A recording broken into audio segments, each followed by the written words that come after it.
الحمد لله نحمده ونستعينه ونستغفره ونؤمن به ونتوكل عليه ونعوذ بالله من شرور أنفسنا ومن سيئات أعمالنا من يهده الله فلا مضل له ومن يضلل فلا هادي له ونشهد أن لا إله إلا الله وحده لا شريك له ونشهد أن سيدنا وسندنا وحبيبنا ومولانا محمد وبارك وسلم أما بعد أو كما قال عليه الصلاة والسلام قال النبي صلى الله عليه وسلم أعوذ بالله من الشيطان الرجيم بسم الله الرحمن الرحيم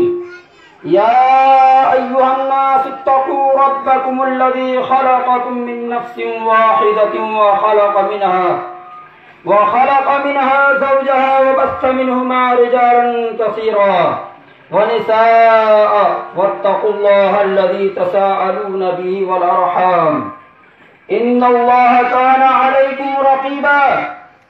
يا أيها الذين آمنوا اتقوا الله حق تقاته ولا تموتن إلا وأنتم مسلمون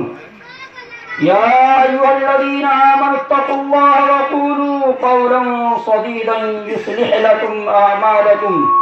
ويغفر لكم ذنوبكم ومن يطع الله ورسوله فقد فاز فوزا عظيما قال النبي صلى الله عليه وسلم يا معشر الشباب من استطاع منكم الباءة فليتزوج ومن لم يستطع فعليه بالصوم وإنه له وجاء وقال النبي صلى الله عليه وسلم النكاح من سنتي فمن رغب عن سنتي فليس مني بارك الله لنا ولكم في القرآن العظيم ونفعنا وإياكم بالآيات والذكر الحكيم إنه تعالى جواد كريم ملك بر رؤوف رحيم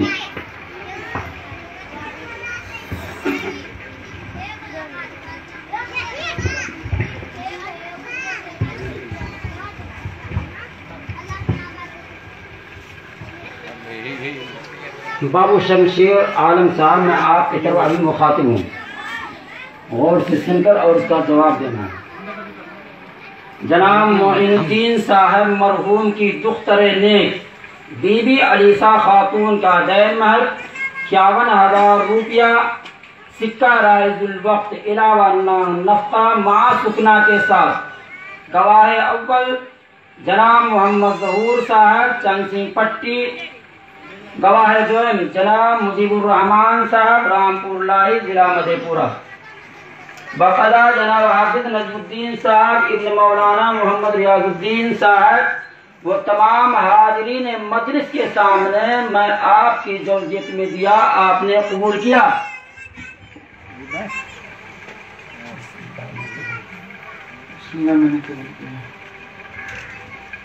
جناب معین الدین صاحب مرحوم کی دختر نیک بی بی علیسہ خاتون کا دین مہر 51,000 روپیہ سکہ رائج الوقت علاوہ نفقہ مع سکنا کے ساتھ گواہ اول جناب محمد ظہور صاحب چند سنگھ پٹی ضلع سپول، گواہ دوم جناب مجیب الرحمان صاحب رامپور لاہی ضلع مدھے پورہ، بقضا جناب حافظ نجم الدین صاحب امام رامپور لاہی وہ تمام حاضرین مجلس کے سامنے میں نے آپ کی زوجیت میں دیا، آپ نے قبول کیا۔